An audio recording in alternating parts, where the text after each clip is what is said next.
My ex-wife handed me a tray of appetizers and told me to look the part of the help at my own daughter's birthday party, unaware I held the secret to the very floor she was standing on. She thought the grease under my fingernails and the smell of diesel on my skin meant I was too simple to see she was draining my life's work to fund her new husband's lies. She was about to find out that when you try to bury a man who works in the dark, you only give him a home field advantage, and I was about to pull the plug on her entire world. This story is a creative adaptation of Inspiration 10. If you're watching this, subscribe and let me know where you're watching from. Let me back up and tell you how a man who survives the crushing pressure of the abyss for a living found himself suffocating on dry land. The water wasn't just dark, it was absolute. At 200 feet, the sun is a forgotten myth, and the world is reduced to the reach of your high-intensity lamps and the rhythm of your own survival. I was suspended in a freezing void, the pressure pressing against my specialized suit, with a force of nearly 9 atmospheres. To a structural engineer, pressure is a calculation, a variable of load and resistance. To a diver, it's a living thing that wants to find the smallest crack in your armor and crush you into the silt. The only sound was the rhythmic, mechanical hiss of my regulator. Hiss, click, hiss. Every breath was a deliberate act of will. Beneath it, like a muffled drum in a distant room, was the steady thump-thump of my heart. In the deep, your heart is your clock, and you can't afford for it to run fast. Fear is a luxury I couldn't afford. It burns through oxygen like a furnace. And down here, oxygen is time.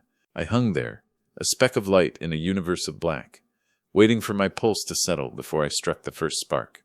I ignited the welding torch. A violent, brilliant blue flash shattered the darkness, reflecting off the swirling silt and the rusted, barnacle-encrusted skin of the high-pressure gas line.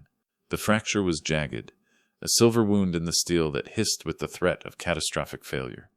It was a ticking bomb buried in the mud of the riverbed. I adjusted my grip, my movements slow and hydraulic. In the hyperbaric world, one tremor, one momentary lapse in concentration, could ignite a pocket of gas or rupture the line further. If that happened, the explosion wouldn't just kill me. The sheer delta Poe differential pressure would turn me into a cloud of red mist before my nerves could even register the heat. I focused on the bead of the weld. My hand was as steady as the bedrock beneath the mud. I wasn't just a welder. I was a surgeon operating on the arteries of a city. I thought about the physics of the metal, the way the heat would redistribute the stress, reinforcing the structure against the crushing weight of the river. On the surface, 300 feet above, the world knew a different version of me. To the neighbors in the drafty apartment complex, I was Thomas the handyman. I was the guy who smelled of WD-40 and old leather, the one who drove a 1994 Ford F-150 with a rusted wheel well and lived above a noisy laundromat. They saw the grease under my fingernails and assumed a lack of ambition. They saw the faded flannel shirts and assumed a lack of intellect. But down here, I was a king of the abyss. I didn't just fix pipes, I was the invisible hand that kept the machinery of civilization grinding forward. I saved cities from the freezing dark of blackouts and the chaos of dry taps. I protected millions of people who would never know my name, who would walk over the bridges I inspected, and cook on the gas lines I mended without ever realizing their lives depended on a man they wouldn't look at twice in a grocery store. I finished the weld. It was a work of art, a seamless silver scar that looked stronger than the original steel. I ran a gloved finger over it, feeling the texture through the suit. I keyed my comms, the sound of my own voice sounding metallic and strange in the helium-rich air of the helmet. Diver 1 to topside. The patch is holding. Structural integrity restored. Job done. Coming up. Copy that, Thomas. The supervisor's voice crackled, distorted by the depth. Begin your ascent to the first bell station. Decompress slowly. Don't rush it, or the nitrogen will turn your blood into soda pop. We're in no hurry to see you catch the bends. I began my slow, methodical float upward, leaving the absolute quiet of the depths behind. I felt the pressure gradually easing, the weight lifting from my chest. But as I rose toward the light, a different kind of tension began to tighten around my throat. I didn't know it yet, but the true danger wasn't the nitrogen in my blood. It was the venom waiting for me on dry land. The decompression chambers smelled of stale coffee, ozone, and the metallic tang of recycled air. I sat on the hard bench, the hum of the pumps a dull roar in my ears. I reached for my phone, which had been charging in my locker. It buzzed against the metal, a frantic, vibrating insect. 5 missed calls, All from Rachel. My thumb hovered over the screen. Then the text appeared, a jagged shard of glass in digital form. Don't be late for the party on Saturday. And for God's sake, don't embarrass us. Wear something that doesn't smell like a garage. Lily's friends will be there, and their parents don't need to see the handyman look. I rubbed the white, jagged scar on my jawline, a souvenir from a blowout in the Gulf years ago. The physical pain was nothing compared to the slow, corrosive ache of Rachel's disdain. Rachel, my ex-wife, the woman who once loved the man of action but grew to despise the man of labor. She had convinced the world and nearly convinced the court that I was a lost soul. To her friends, I was a failure who couldn't hold down a real office job. To our 12-year-old daughter, Lily, she painted me as a broken man, a relic of a life she had outgrown. I typed back a single sentence. I'll be there, for Lily. I didn't mention that the handyman had just earned a 5-figure bonus for a 48-hour emergency saturation dive. I didn't tell her that my hourly rate was higher than the monthly salary of the consultants she spent her time with. Silence had become my shield. If they wanted to believe I was nothing, let them. The deeper the secret, the safer the truth. I stepped out into the afternoon sun, and for a moment the world felt too bright, too loud. My body still felt heavy, adjusted to the crushing depths. I walked to my truck. The Ford was an eyesore to some, its paint peeling like sunburned skin to reveal the honest gray steel underneath. I loved this truck. It didn't pretend to be anything. It wasn't. But as I slid the key into the lock, the air changed. That primal instinct, the one that tells a diver when a current is shifting or a line is fraying, flared to life. The hair on the back of my neck stood up. I didn't turn around. I didn't give them the satisfaction of knowing I felt them. I adjusted my side mirror, my eyes narrowing. A black sedan was parked half a block away. Tinted windows, engine idling, a thin wisp of exhaust curling into the air. It was the same car I'd seen at the hardware store yesterday. The same one that had trailed me to the diner on Tuesday. Someone wasn't just watching me. Someone was hunting. I pulled into the afternoon traffic, watching the sedan glide out of its spot to follow, keeping a professional 3-car gap. My knuckles turned white against the steering wheel. This wasn't just Rachel's nagging. This was coordinated. This was surveillance. I drove to the middle school. It was Wednesday. The one night a week I got to see Lily without a lawyer's shadow over the conversation. She was standing by the curb, her backpack sagging, making her look even smaller than her 12 years. She wasn't looking for me. She was staring at her scuffed sneakers, her shoulders hunched against the world. Something was wrong. The structural integrity of her spirit was fraying. She climbed into the truck, and the familiar scent of old leather and machine oil seemed to offer her a moment of sanctuary. "Hey, Bug," I said, trying to inject some warmth into a voice that felt like it was still full of seawater. "Pizza night. I heard there's a new place that does a crust as thick as a diving bell." She didn't look up. She was picking at a loose thread on her jeans, her movements frantic and small. "Mom says you can't afford pizza," she whispered, her voice barely audible over the rumble of the engine. The words hit me with more force than the 9 atmospheres of the riverbed. It wasn't the insult to my bank account. It was the poison being dripped into my daughter's heart. "Why would she say that, Lily?" I asked, my voice terrifyingly calm. Lily finally looked at me and my heart broke. Her eyes were red-rimmed, swimming with a fear no 12-year-old should carry. "She says the police are watching you, Dad. She says you're in trouble. She says you're a fraud and a criminal, and that Greg is the only one who can protect us from the mess you've made." I pulled the truck over to the side of the road, the tires crunching loudly on the gravel. I turned in the seat, looking her directly in the eyes. "Look at me, Lily. I am not in trouble. I follow the law, and I work harder than anyone Greg has ever met. Do you believe me?" Her chin trembled. "I want to. But Greg said that on Saturday at the party everyone is going to find out. He said he has evidence. Said you won't be able to show your face in this town ever again." My blood ran cold.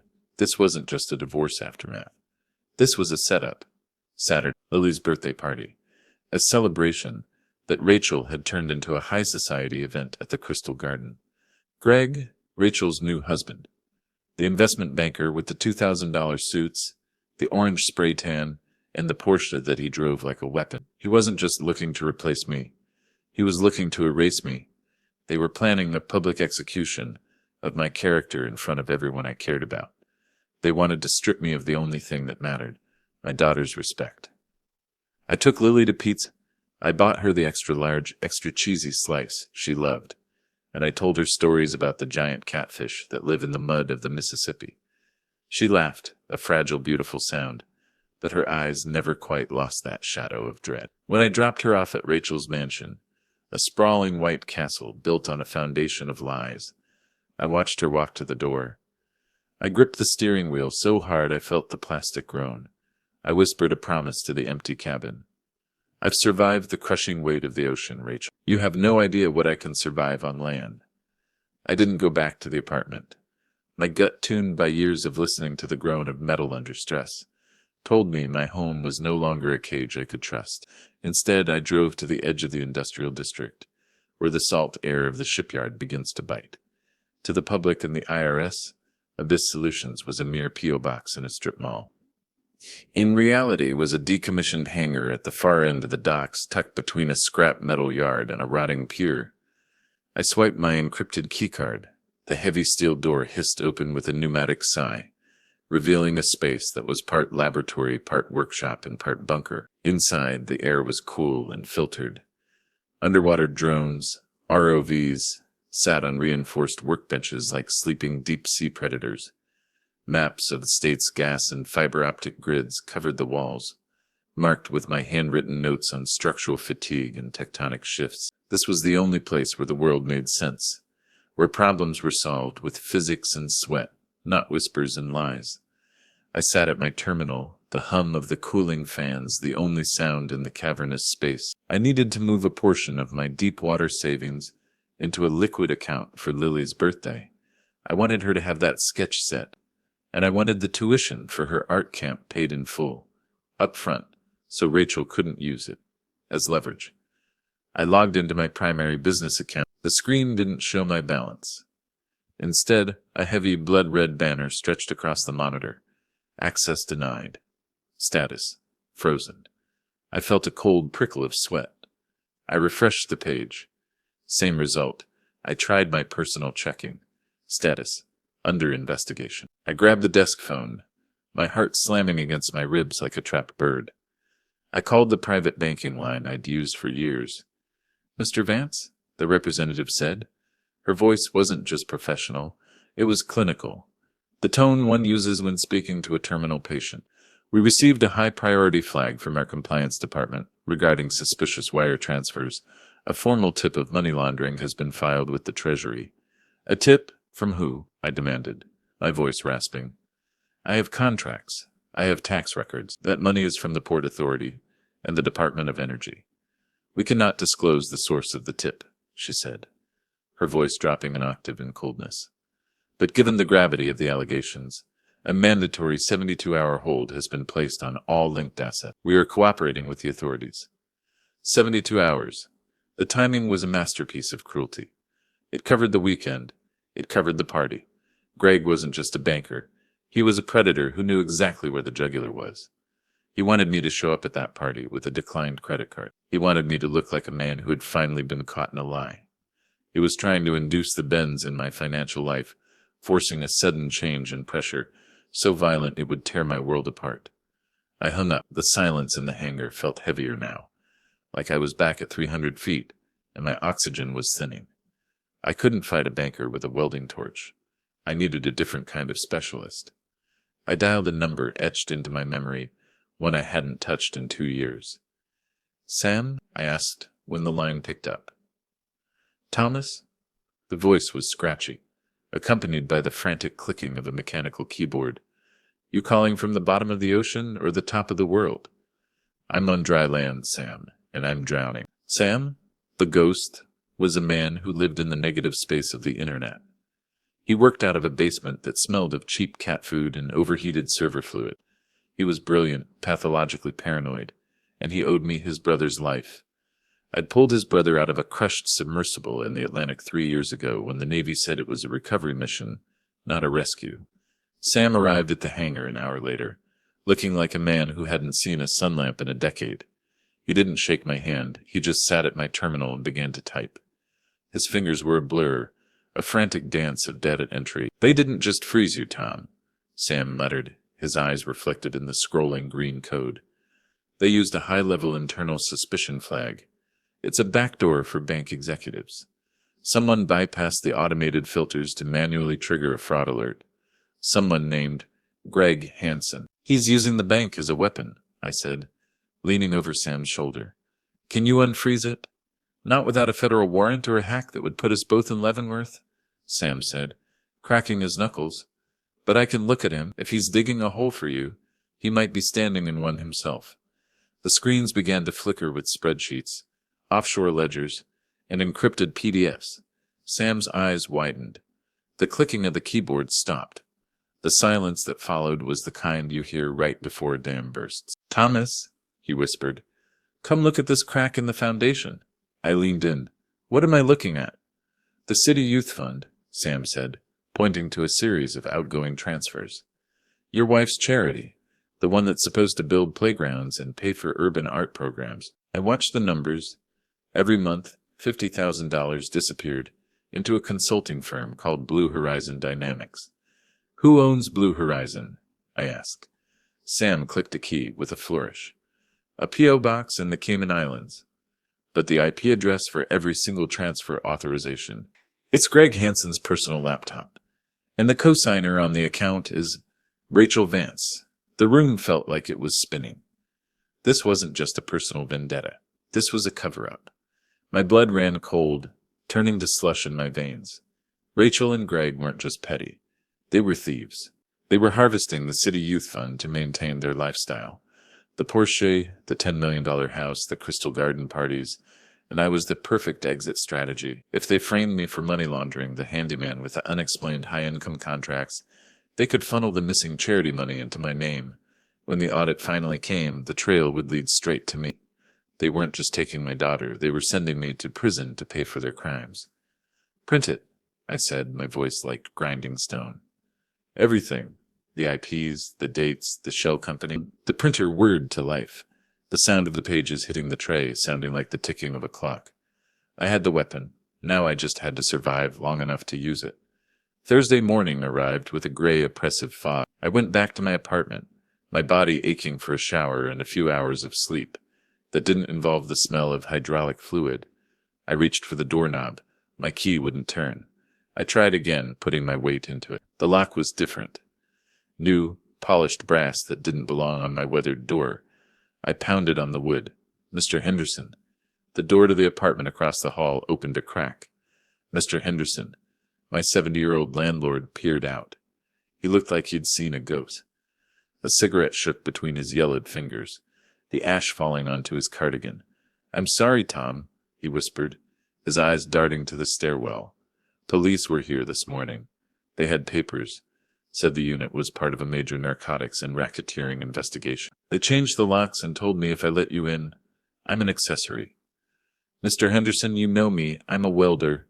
I don't even smoke, let alone run a lab." I know, Henderson hissed, leaning closer.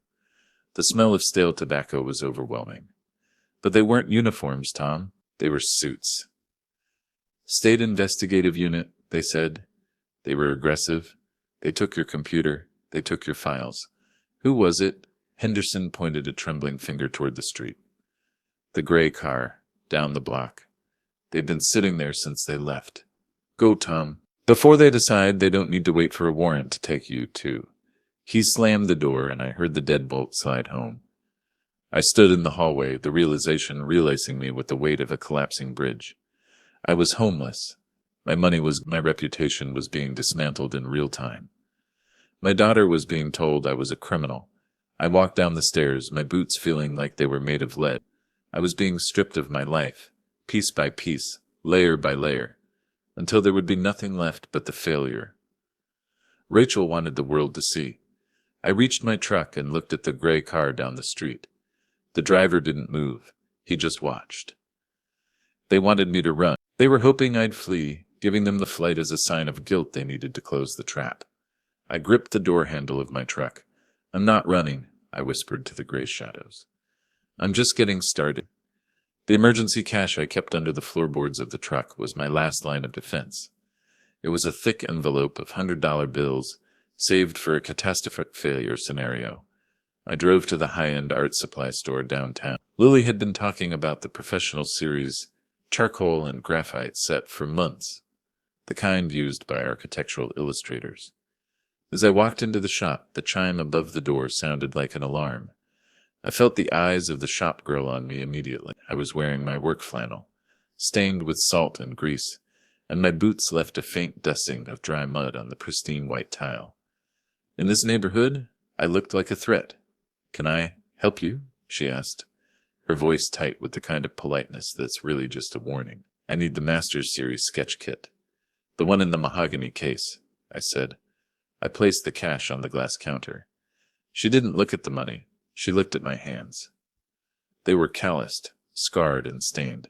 She picked up a bill and held it to the light, her brow furrowed with suspicion.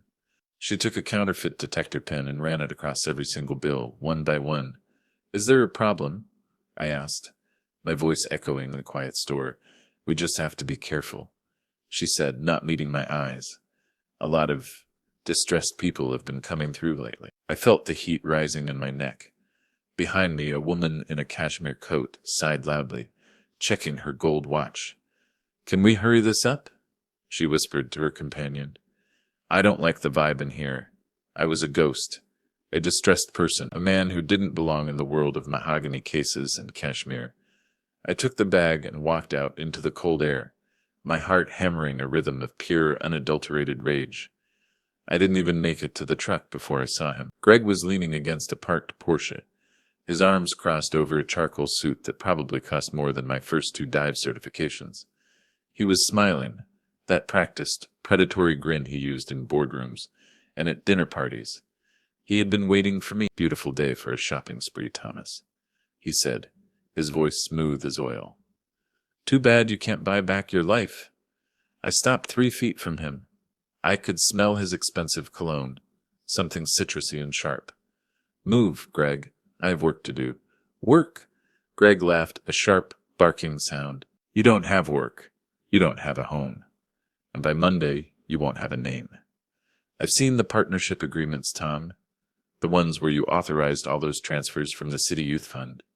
The authorities are going to love the digital signatures. I never signed anything, I said, stepping closer. I was taller than him and broader. I let the diver's shadow fall over him. And you know it, Greg didn't flinch. He knew he had the power of the system behind him. It doesn't matter what you did.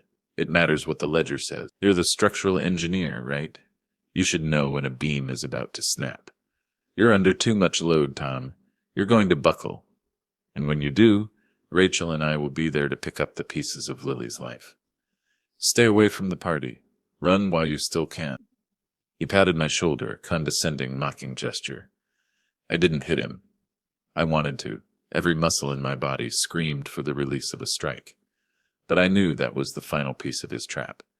If I hit him, I was the violent, unstable father Rachel had described to the judge. I watched him drive away, the Porsche's engine purring with the sound of stolen money. I needed the missing piece.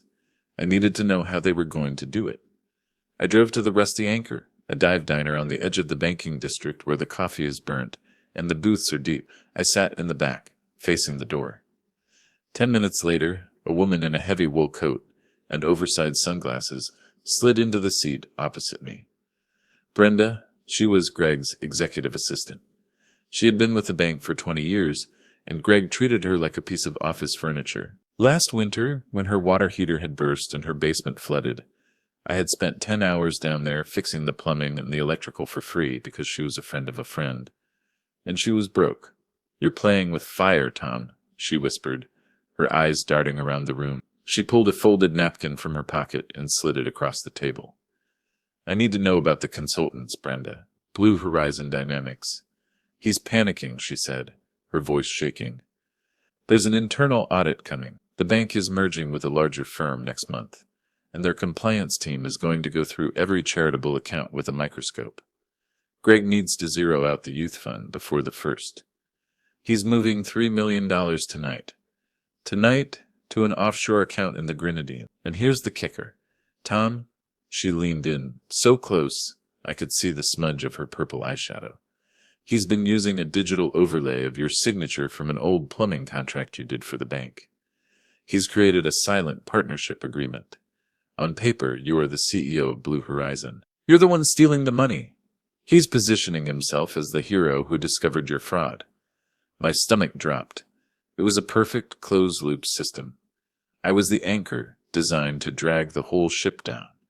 Thank you, Brenda, I said, reaching for the napkin. Watch your back, she said, standing up. He's got people on the payroll who don't wear suits. I spent Thursday night in the hangar, sleeping on a cot, surrounded by the hum of servers and the smell of ozone. I dreamt of the deep water, of a line snapping and the darkness rushing in to fill my lungs. Friday morning, I made the call. Miller, I said when he picked up. Thomas, I haven't heard from you since the Jersey pipeline job. Agent Miller was Homeland Security. We had worked together on a port security initiative 3 years ago. I had found a structural flaw in a pier that was being used for smuggling, and he had helped me navigate the red tape. He was a man of cold facts and hard evidence. I have a federal wire fraud case for you, Miller. It involves a domestic charitable fund and a high-level banking executive. I'm not the FBI, Thomas, Miller sighed.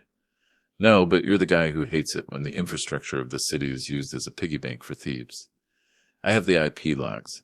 I have the shell company registrations. And I have the timeline for the final transfer. Do you still owe me for Jersey? There was a long silence. I could hear Miller tapping a pen on a desk. Bring it to me. Midnight. The parking garage on 4th. If this is a domestic spat, Thomas, I'll have you arrested myself. If it's real, we'll see. Started the truck, but I didn't get 2 blocks before the blue lights flickered in my rear view. I pulled over. A plain, unmarked sedan, the one that had been following me, pulled up behind. A man in a cheap, rumpled suit got out. He didn't look like a cop. He looked like a debt collector with a badge. Detective Vance. No relation. He leaned against my window, clicking a retractable pen. Click, click, click, click. The sound was rhythmic, like a countdown. License and registration, he said. His eyes were shifty, never settling on mine. He smelled like stale coffee and old cigarettes. I was doing 40 in a 45. Detective, what's the problem? Taillights out, he said, not even glancing at the back of the truck. He leaned in further, his voice dropping to a gravelly whisper. I know who you are, Thomas. And I know where you're going. Word of advice. Don't go to that party on Saturday. Take your truck. Take whatever cash you have left. And keep driving until you hit a different time zone. Is that an official police recommendation? I asked, my voice steady. It's a health recommendation, Vance grinned, showing yellowed teeth. You show up at the Crystal Garden, you leave in a van, and the kid, she'll be better off forgetting you exist. Don't make this hard on her. They threw my license back into my lap. Click. He walked back to his car. He wasn't just a cop. He was a hired gun in a polyester suit. Greg had bought the local law to ensure I didn't just lose. I disappeared. The parking garage was a concrete tomb at midnight. I met Miller on the 4th level, under a buzzing yellow sodium light. I handed the file Sam had printed, the digital fingerprints of Greg's theft. Miller read through the pages in silence. His face was a mask of stone. This is substantial, he finally said.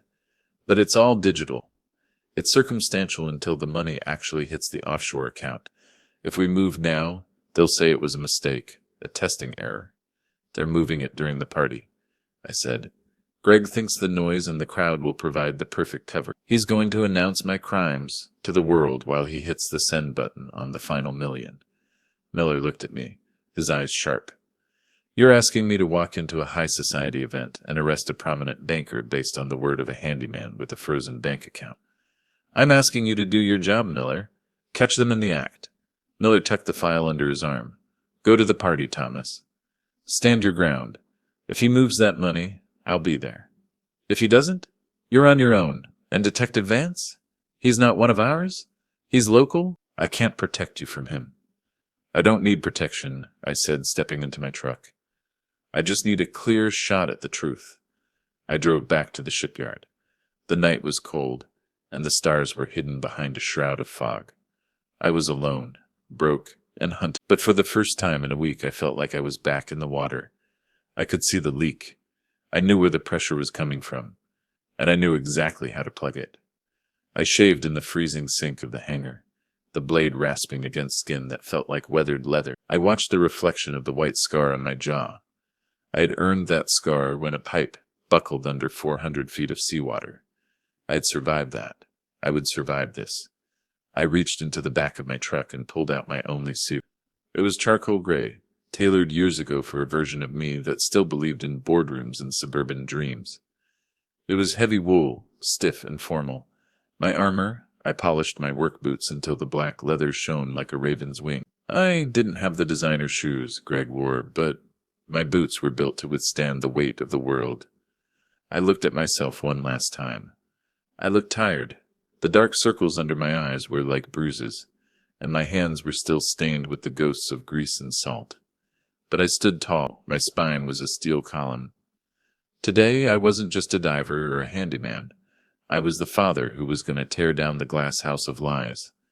The venue was the Crystal Garden, a massive, vaulted conservatory in the heart of the city. It was a cathedral of glass and steel, glowing like a diamond in the twilight. Inside, exotic ferns and tropical palms flourished in a climate-controlled lie, protected from the biting winter air outside. I pulled my rusted Ford F-150 right to the front of the valley line, the engine idling with a low rhythmic growl that sounded like a challenge. I parked it squarely between a pristine silver Mercedes and a jet-black Bentley. The valet, a young man in a gold-trimmed vest, looked at me with a mixture of shock and sheer disgust. "You can't leave this here, sir," he said. His nose wrinkled as if he'd smelled a leak in the sewer. "Keep it close," I said, handing him the keys and a $10 bill, one of the last few I had. I might need to make a quick exit. I walked toward the entrance, my heart hammering against my ribs. Thump, thump, thump. It was the same rhythm I felt in the silent depths. I controlled my breathing, drawing the air deep and slow. I was entering a different kind of high-pressure environment. The moment I stepped through the heavy glass doors, the air changed. It was thick with the scent of lilies, expensive perfume, and the sharp metallic tang of champagne. There were at least 100 people, the cream of the city. Judges, bankers, developers, the people who signed the checks that built the world. I maintained, as I hiked into the main hall. The music, a soft, pretentious string quartet, seemed to falter. A ripple of silence spread from the door like a shockwave. Heads turned, eyes narrowed. The handyman had arrived at the palace. "That's him," I heard a woman whisper, her voice dripping with artificial pity. The one Greg was talking about. Such a shame for the daughter. I heard the FBI froze his accounts this morning. A man in a tuxedo chuckled, swirling his drink. "He's a dead man walking." I kept my head high, eyes fixed on the horizon of the room. I wasn't looking for them. I was looking for her. I found Lily near the dessert table. She looked like a vision in a pale blue dress. Her hair pinned back with a silver clip I'd bought her 3 birthdays ago. But she wasn't eating. She was clutching her small clutch bag, her eyes darting around the room like a trapped bird. "Daddy," she breathed when she saw me. She didn't care about the whispers or the stares. She ran to me, her small frame colliding with my chest. I caught her, holding her so tight I could feel her heart racing. "I told you I'd be here, Bug. I never miss a promise." "Mom is acting strange," she whispered into my jacket. "She's been drinking that yellow wine since noon. And those men, they keep following me, Dad. They keep asking where you are." I looked over her shoulder. 3 men in dark, ill-fitting suits stood by the emergency exit. They weren't police. They had the hungry, restless look of private security hired to do a dirty job. One of them was Detective Vance, out of uniform, but still clicking that damn pen. The trap was fully set. I was in the kill zone. A chime rang out, cutting through the low hum of gossip. Rachel stepped onto the small stage at the end of the hall. She wore a floor-length red dress that looked like a fresh wound against the greenery of the conservatory. She held a wireless microphone, her knuckles white. Greg stood directly behind her, his hand resting possessively on her shoulder. He checked his gold watch, the same one he'd used to count down the minutes to my financial ruin. He caught my eye and winked. It was the wink of a man who had already won. "Welcome, everyone," Rachel announced. Her voice was too high, vibrating with a manic energy that suggested she was teetering on the edge of a breakdown. "Thank you for joining us to celebrate Lily's transition into young adulthood." There was polite, practiced applause. "But before we cut the cake," Rachel said, her eyes snapping to mine with a predatory gleam, "we have to address the elephant in the room. We believe in transparency in this family, and unfortunately, there is a cancer among us today." The room went tomb quiet. I felt Lily's hand tighten in mine. "Michael Vance," Rachel shouted, her voice echoing off the glass dome. "He stands there pretending to be a father. He pretends to be an honest worker. But Greg has uncovered the truth. Michael has been using our daughter's name to shield illegal offshore accounts. He's been stealing from the very charities I worked so hard to build." She waved a thick folder in the air. "We have the bank records. We have the signatures. He is a fraud, a thief, and a danger to this child." Greg stepped forward, his voice booming with rehearsed authority. "Security, please escort Mr. Vance to the side room. The authorities are on their way to take him into custody. Let's not make a scene in front of the children, Michael. Just come quietly." The three men by the door began to move. They fanned out, cutting off my path to the exit. The crowd gasped, some pulling their children back as if I were a leper. "Dad," Lily cried, her voice breaking. "Stay behind me, Lily," I said, my voice dropping into that low, resonant frequency I used when a dive went wrong. "Keep your eyes on me." I didn't move. I didn't reach for a weapon. I stood like a pylon in a storm surge. The lead guard, a man with a broken nose and eyes like cold flint, was 5 feet away. "Don't make this hard on yourself, pal," he growled. "You're done." "You're right about one thing," I said, my eyes shifting to Greg on the stage. "Someone is definitely done." Suddenly, the heavy double doors at the far end of the conservatory didn't just open. They exploded inward. Boom! The sound echoed like a structural failure. The string quartet stopped mid-note. A woman screamed. 6 men in full, tactical gear, carrying short-barreled rifles, swept into the room with terrifying, silent precision. They moved in a diamond formation, their heavy boots thudding against the marble. On the back of their black vests, in bold, high-visibility yellow letters, were 3 letters that turned the air in the room to ice. FBI. Rachel's face lit up with a horrific, triumphant joy. She didn't realize the pressure had shifted. "The FBI," she shrieked, pointing her microphone at me. "Oh, thank God." "Officers, he's right here! The thief is right here! Arrest him!" She was vibrating with glee, her face contorted into a mask of pure spite. Agent Miller walked in behind the tactical team. He wasn't in gear. He was in a charcoal suit, nearly identical to mine. He looked exhausted, his face etched with the gravity of a man who had spent the last 6 hours looking into the abyss. He walked past me. He didn't even blink. He walked straight toward the stage. Rachel's smile began to sag. "Officer, he's behind you. Michael is the one you want." Miller climbed the steps of the stage. He reached out and took the folder from Rachel's hand. He didn't open it. He simply let it drop to the floor, where it splayed open like a dead bird. "Rachel Vance?" Miller asked. His voice was quiet, but it filled the room with the weight of a gavel. "Yes?" she squeaked, her hand fluttering to her throat. "I am Special Agent Miller. You are under arrest for wire fraud, embezzlement of charitable funds, and conspiracy to commit money laundering." The silence that followed was absolute. It was the silence of a vacuum. "What?" Rachel whispered, the microphone slipping from her fingers. It hit the stage with a deafening thud that roared through the speakers. "And Greg Hansen," Miller said, turning his gaze to Greg, who was already backing away toward the curtain. "Securities fraud, aiding and abetting the unauthorized use of a federal banking portal." 2 tactical agents leaped onto the stage. Greg tried to bolt, tripping over a table of wrapped gifts. A giant porcelain vase shattered. Crash, sending shards of white clay across the floor. They pinned him down in seconds, his face pressed into the expensive carpet. "Get off me," Greg screamed, his voice cracking. "Do you know who I am? I own the mayor. I own this city.